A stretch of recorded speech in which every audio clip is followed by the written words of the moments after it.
मला आता प्रवीणजी आता आपल्याला सगळे गोप्यस्फोट करायला हरकत नाही.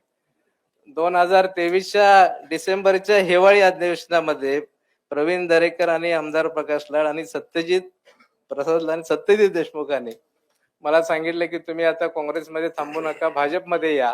निवडणुकीला 6-7 महिने राहिलेत आणि त्यावेळी नंतर लोकसभा झाली, महाविकास आघाडीचं वातावरण झालं. त्यानंतरही मला भारतीय जनता पार्टीमध्ये दादा तुम्ही निवडणूक लढणार नाही असं जाहीर केल्यानंतर मला विचारणा झालेली होती.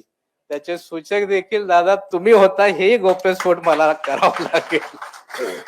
खरं मी त्यावेळी धाडस केलं नाही. एवढ्या वर्ष काँग्रेसमध्ये काम केलं असल्यामुळं त्या ठिकाणी वडिलांची 40 वर्ष, माझी 35 वर्ष, त्यामुळे काँग्रेस पक्ष सोडणं आजही मला आतापर्यंत कठीण गेलेलं होतं.